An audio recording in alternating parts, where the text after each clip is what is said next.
OriginClear is a company that focuses on wastewater treatment. And hello, everyone. And welcome to the Water's the New Gold CEO briefing. Our mission is to transform the water industry. Decentralization offers us this opportunity. The plan that you've built here is super impressive. The world is experiencing a crisis in regards to water. It's a great opportunity that you are giving us investors. The decentralization of water treatment means that we no longer need to establish giant water treatment plants. Let them fight over the 20%. Let's work with the 80% that's untreated. Over 21,000 unique alternative investments. 3 million jobs in the U.S. alone. Making it easy for the regular investor. All the old trends just accelerated. Lucrative and fulfilling. The vision I've got is to standardize these products. Design, build, own, and operate. We have 65 people in the room. We got an important message to share to the world. We can put a guy on the moon, but our water is horrible. Recycling all that water, it's a huge impact for the environment. Bringing new infrastructure in, drive growth in America. That's a critical part of the picture. It's a twin 125 gallon per minute RO system. I don't think we're talking about a $10 million fund. We're talking about a series of $10 million. Yeah, the opportunity itself is very big. To live, yes. Take care of the water. Not too many CEOs do a weekly briefing and are willing to talk to individual investors.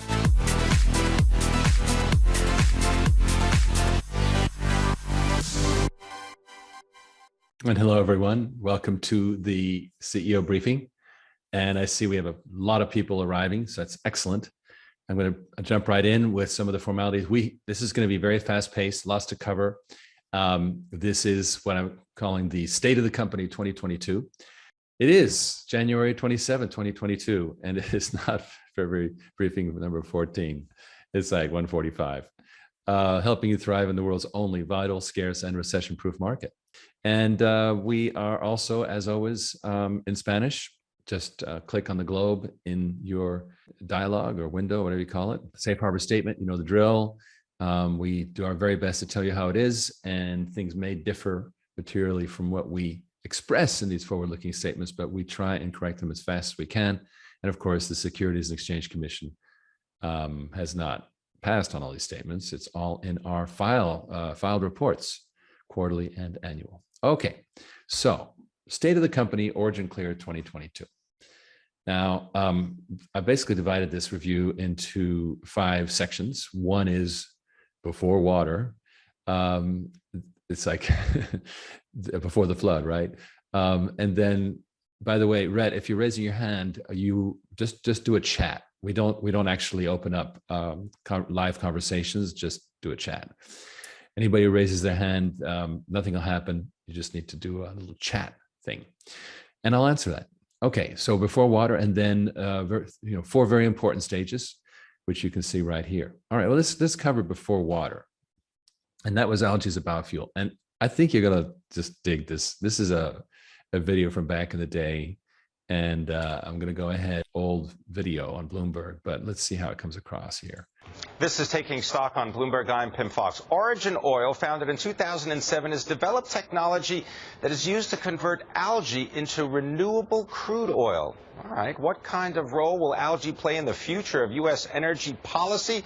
Let's put that question to Riggs Eckelberry. He is the chief executive of Origin Oil. He joins me now for our CEO sit-down, and he wants to learn about algae and renewable biofuels. We also have Jim Rogers. He's the chairman of Rogers Holding.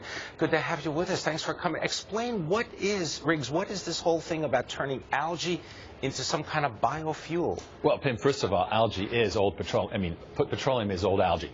So let's just sell that right now. Algae and petroleum are the same thing.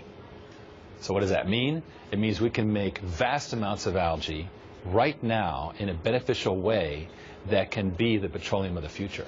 But go ahead, Jim. What does it cost? What does it cost? What does it cost to make a barrel of oil from algae? Well, glad you asked, because we just completed a study that showed with all the new technologies at a proper footprint, you're talking $2.28 per gallon for an algae blended fuel for diesel or gasoline right there made at the algae plantation. Wait, for a gallon of gasoline, I can go into the gas station, and for $2.20 per gallon, I can fill up my tank. Well, that's the production cost. You got a marketing and distribution cost on top of it, but it's not a lot more. So it really is a profitable way to go. Now, it's competitive, in other words. It's very competitive with oil. Now, Jim, as we were talking about earlier, we're talking about a blend of various fillers with algae. If you're talking about pure algae, it's around $5.44. Not quite, but you know that's a big leap from what it was, which was $20 or $30 a gallon not too long ago. But so it's subsidized. Right there, that was the Achilles heel. You can just look up Eccleberry, Rogers, Bloomberg, and you'll have a chance to see this. But let's come back to that. I'm not going to play the entire clip, but this was the Achilles heel of the program, which was $5.44 a gallon. And for that, we needed $120 a barrel oil. But the oil industry got creative and developed something called fracking, which completely exploded oil production in the United States. And oil prices went way down. And that's when we realized that we needed to, basically adapt or die. It was a Darwinian moment for us. So we exported our technology to clean up water and became OriginClear. Now, we started with the licensing model, which was fine for algae, but the water industry is not. Algae, of course, was high change. Why? Because there was nothing there. Water is highly established, has been around for hundreds of years, et cetera, and they're not big on adopting new technologies, and they themselves have stated that it takes 12 to 15 years for a new technology to be adopted. So with that, the licensing of technology model was going to take way too long. So with that, I'm going to show you quickly our new site, because that's kind of what this is about. It's going to form the basis for our presentation, because it's got a timeline. So this is a quick look at our site here, and let's see, it's got a cool Terminator kind of cool thing going on, which I think is kind of cute. There's nothing at the top because none of that's been built yet. This is just a rough. So very much focused on the oil and gas comparison, that video that we're talking about, that there'll be more, obviously. How we can finally invest directly in water programs, some of the features of this program, what is the water company of the future, water rates, how that's punitive, and then it gets into a timeline. Okay, so what I'm going to do is I'm going to flip now to that timeline and get into it. All right, I think that's a good structure. So that first, forget it. There's typos here because this is a rough page, like acquisition. I realize it's a typo, but basically this is a fully responsive website, which is about to be put into our own. 2015 was a big change for us. We'd been doing licensing, and all of a sudden this shifted over to actual revenue generating operation. And this year, 2021, or just recently, as of 2021, they had a huge amount of projects, still do, and tripled sales. Okay, so what does that mean? Well, first of all, in 2021, there was a huge sale to a large power utility, which is going to take quite a while to absorb. And so we can't really say who it is, but they're very recognizable. As I mentioned, we more than 3x'd our booked orders compared to the normal thing. And remember that booked orders are not revenue. It takes a while for booked orders to become revenue, which is why it's not going to be reflected overnight, but it's a really good, shall we say, canary in a coal mine. Okay. And a lot of you have asked about that premium hotel water purification site that is completed, and we will be doing a video and a big coverage of it. And we've been asked to supply more to the same premium hotel chain that is building more hotels as we speak, and it will become a standard product. What's going to be great about that is we're going to get a lot of PR out of it, because we'll have a cool enclosure and maybe even some, videos playing in the lobby and that kind of cool stuff. So it should be a lot of fun. So 2022, they're doing extremely well. We're more than $1 million so far in booked orders, which is just shocking. In fact, just the consumables are at least $250,000. I think they'll end up at about $300,000 for the month. I mean, that's a run rate that's very close to what the entire company used to do, and that's just the consumables, just the membranes and stuff like that, the filters. And cash flow is excellent. There was some help in the fourth quarter from our water on demand capital, which I'll talk about in a bit, which enabled them to start collecting, and more than 3 times what's owed to what we owe. So that's very good because it allows us to do a lot of economical buying and so forth. Okay, so the next phase is 2018, when Dan Early came in, and you heard the story we told last week about how he came on board. And we created a company called a division called Modular Water Systems, which has been embedded inside Progressive Water Treatment, and sales took off there too. So one cool thing was that product line, the Ponster, which is still being tweaked and so forth. But we already have more mobile home parks that are being completed. I mean, the bidding is being completed, and we're close to orders on them. So that is continuing to roll out in the usual slow water way. I mean, we're not going to get 300 of these in a year. It's just going to gradually grow.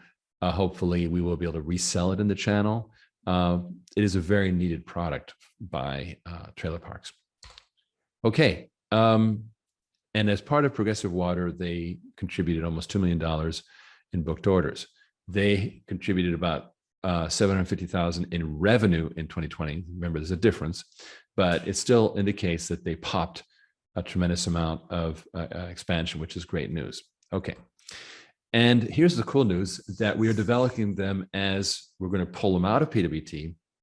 And Tom Marchisello, our Chief Operating Officer, is going to be developing it as its own line of business unit at corporate with more personnel. Dan is completely overloaded with Rob, and now we're getting more people to help them, so that much more project management and so forth, so that they can continue to expand. And they will have to, in order to do that, they're not going to rely on the team at Progressive Water, because Progressive Water is jammed and totally. See, Progressive Water sells the custom systems, whereas Modular Water sells package systems that tend to be standardized. Well, since Progressive Water is slammed and is nonstop building, Modular Water is actually going to be more of a fabrication and assembling network, which they already did with their plastic enclosures already, and that's going to be increased. So a lot more job control, and this is going to enable a lot more scale for the unit. So this is very exciting how that's going. Now, the pump station product line is called a Veramod, is also very important. It's been quietly building in the background. Now, what's great about pump stations is you tend to get a chunk of them at a time. For example, we're talking to a specific small city that needs to replace 1,000 pump stations. And as you can see, $100,000 times 1,000 pump stations, that's $100 million. So it can add up. I'm not saying we got that order, but it can. And what's great about a pump station is literally a vertical tube with a pump at the bottom, because pump stations are used to take water, dirty or clean, from one level up to another, right? So it's a water management or water conveyance product.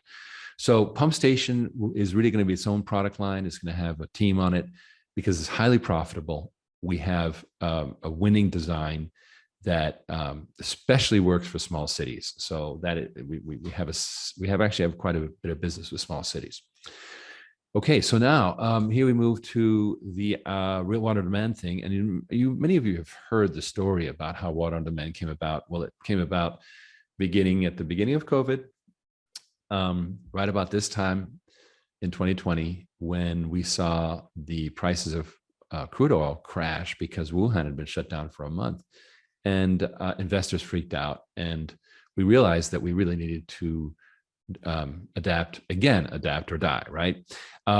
And that's when we looked at this huge backlog of business that Progressive Water and Modular Water had, about $40-some million, and kind of constipated, like, well, why isn't this stuff moving? Because Ken Berenger had been talking to a lot of investors about how great that was, and throughout 2019, it was like, yeah, super excited, and it was like, come on, it's like the play Waiting for Godot, which, if you guys know, you spend the entire play waiting for Godot and he never shows up. Well, that was what the danger was in 2020. So what we did was we focused we intensely on what would liberate this problem.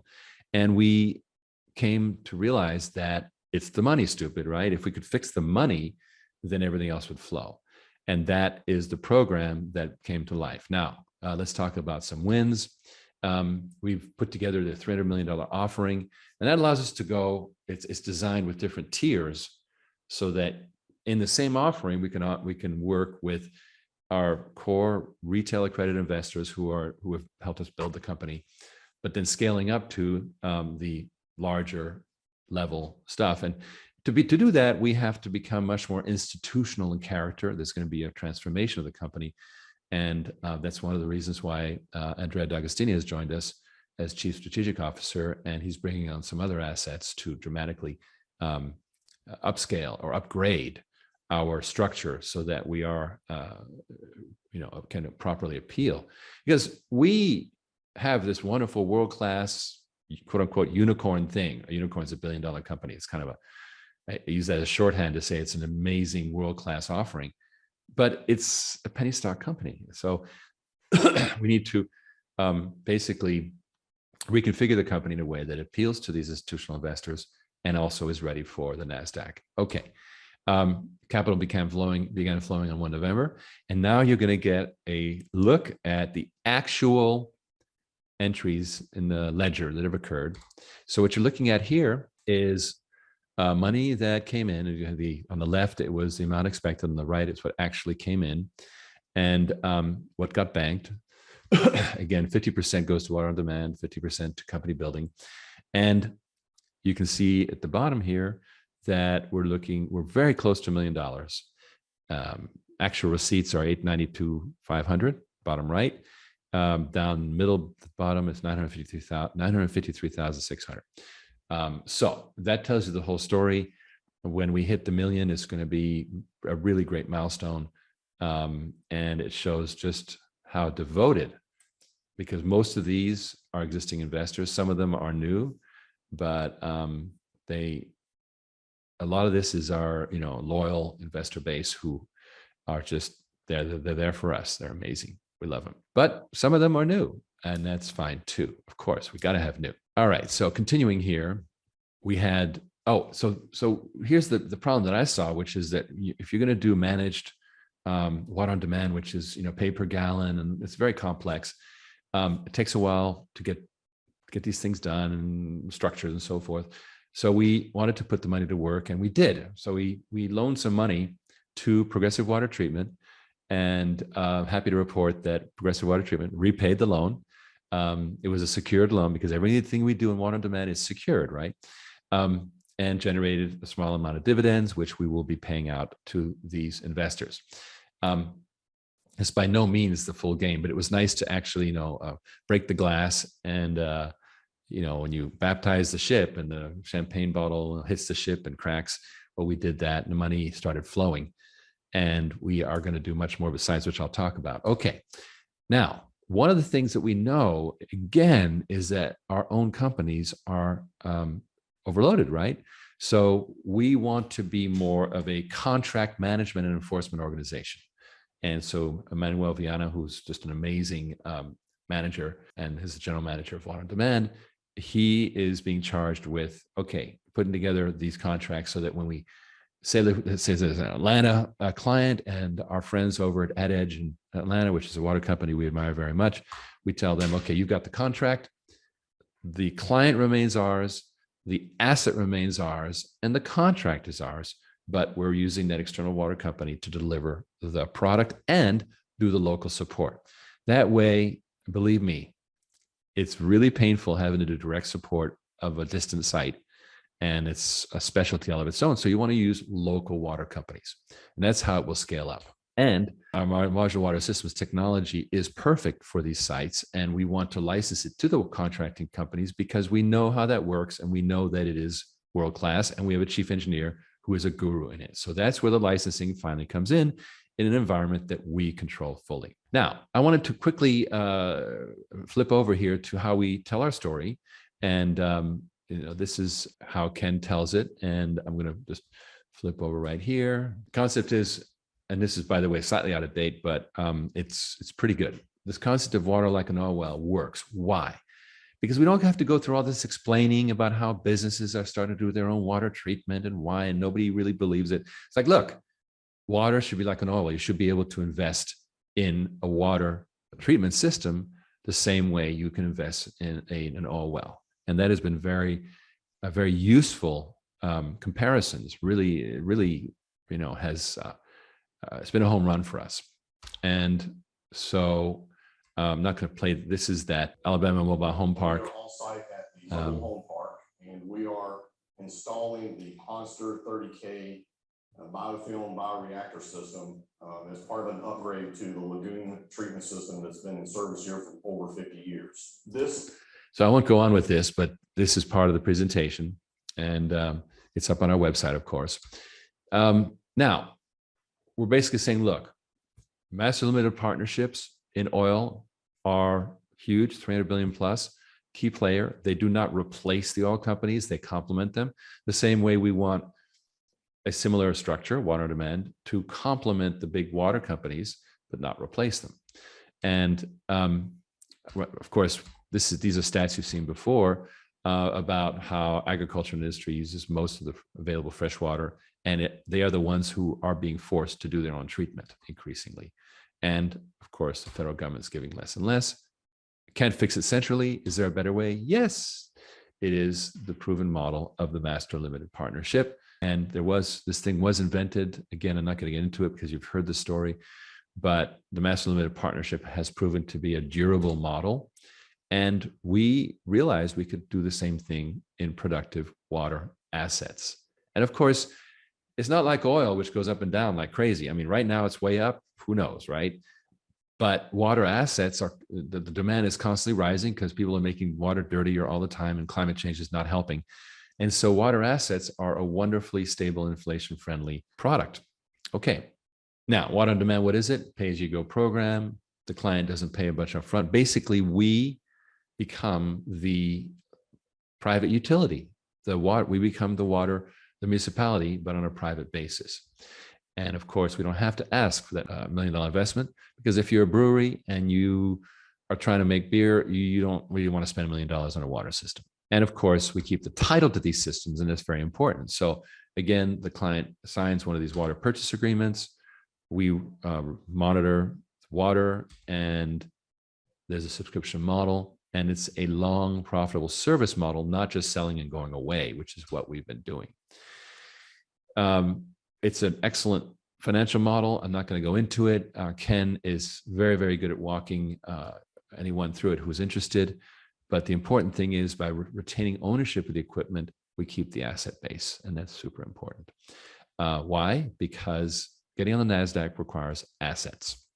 All right, and then here's an interesting part where we are planning to package dividends. Now, we don't have to, but it's a benefit. And the reason there's a benefit is because, number one, water rates already inflate higher than regular rate of inflation. So this makes it a very inflation-friendly investment. But on top of it, if you receive your investments in a digital currency, it further protects it from inflation, we believe, because you're outside of the dollar. All right. And by the way, H2O I believe, is now a registered trademark. I think we can put an R on that thing. It's basically a digital bearer bond. I'm not going to get into it. Again, Ken is excellent with that. There's a dual currency model.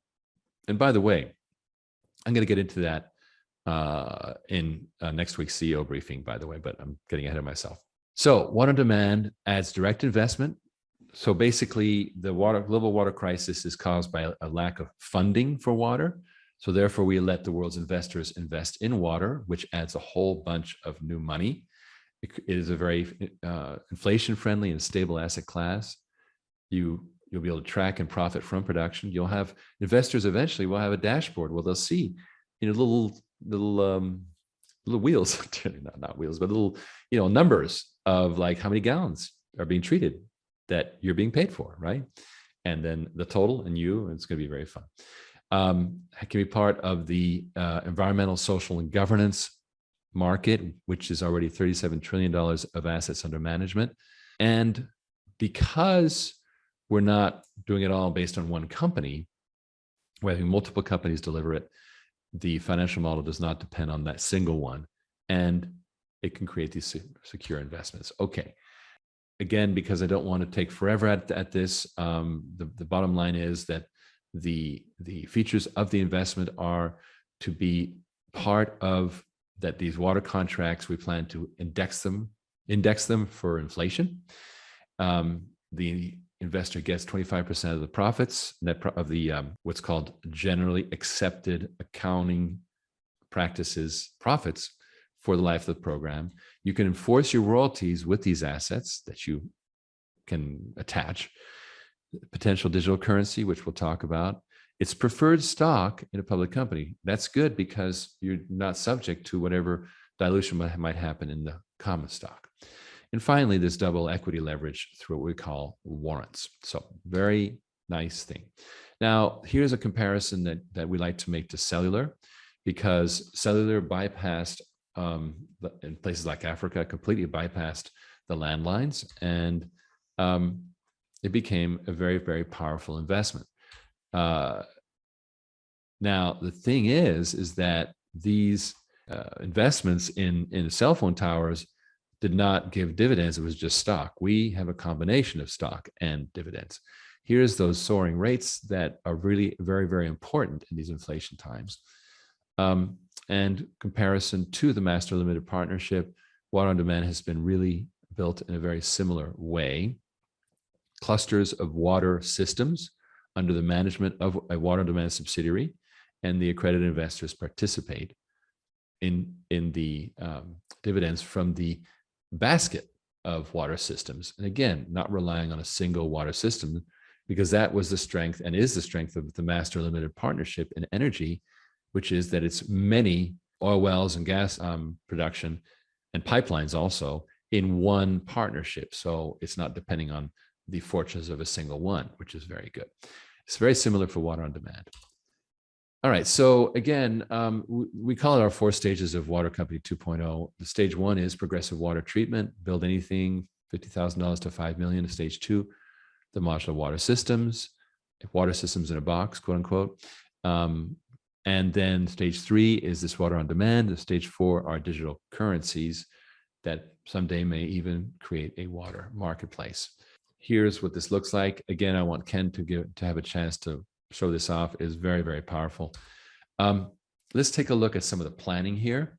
And I see somebody has piped up here. Paul says the cost of cellular has dropped over time, initially $1 a minute. Boy, don't we forget. We remember that, don't we? Oh, Lord. I remember first getting a phone in my car in the 80s. It was like 85 or something like that, 86.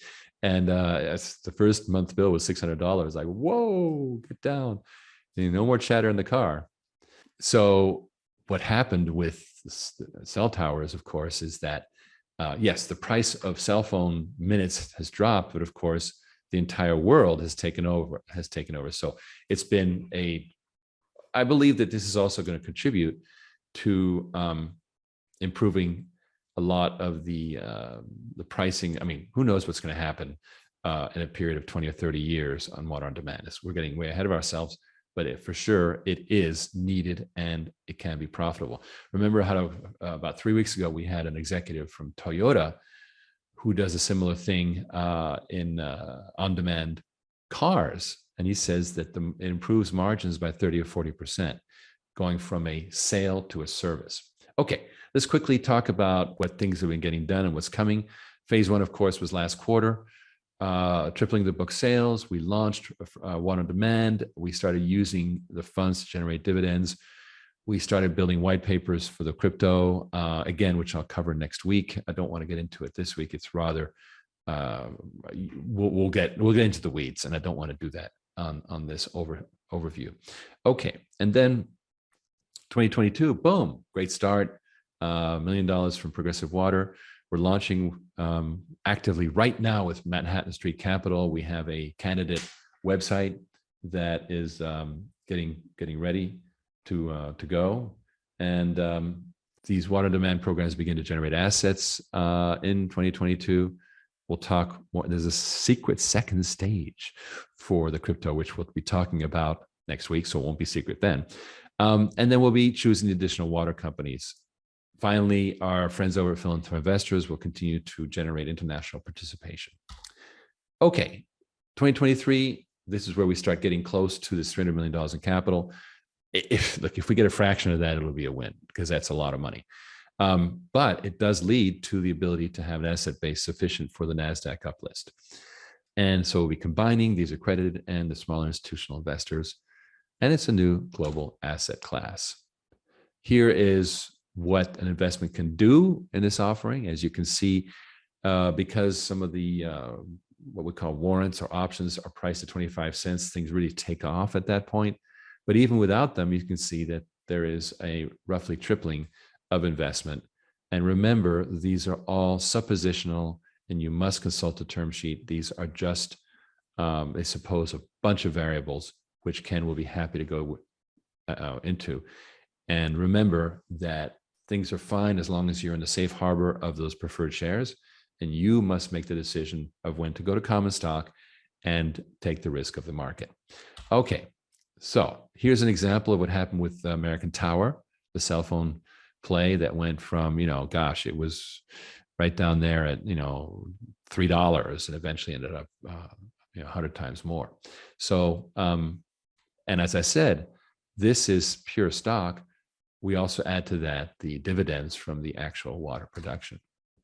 Now, lots I haven't covered, and this is where my man Ken will be able to discuss it. And he is the co-creator of Water on Demand. He was recently promoted to executive vice president for his amazing work in the last 3 years, and he can answer so many questions. Of course, you must stay tuned on our CEO briefings, because we are America's most transparent public company. And of course, we have a disclaimer that we've been talking about an offering that is only for accredited investors, and the SEC has not passed on the merits of these securities. And of course, investing in securities involves risk, and you should be able to bear the loss of your investment. It's really interesting, and it deserves an entire briefing. So without further ado, I'm going to pass on to give you again Ken's information. And we keep talking to accredited investors, and that is wonderful, but many people are not accredited investors. So what are your options? And frankly, your options are to buy our stock on the open market. Go to your brokerage firm, Schwab, Ameritrade, Yahoo Finance, etc., and feel free to buy some shares. And I wanted to cover something about the stock price, right? I'm going to go off share here for a bit, because this one of the things that's annoying is this thumbnail is so small that you hardly see me throughout these briefings. But a public company, a CEO of a public company, does not manage by the stock price. It seems weird, but it's true. What do I manage by? Obviously, the fundamentals. The fundamentals drive the stock over time. But if we're looking at the stock, you really need to look at how much it trades, how many trades there are every day. The more, it's called liquidity, right? The more a currency, like the US dollar, is bought and sold, the more value it has, independent of its price. Of course, the more liquidity it has, the better the price is. But in other words, the lever to pull is not push the price up, push the price up. The lever to pull is to get the company succeeding, get more and more people noticing it, and then naturally people tend to buy it, and that creates volume, and over time it can create price. So all this to say that we are keenly aware of the fact that there's not enough volume in the stock. Right now it's around 250, 300,000 shares a day. An ideal amount of trades would be like 10 million shares a day. That would be appropriate, and that would give the stock a lot more ability to absorb sales and so forth, because at the end of the day, you should be able to buy and sell currency easily.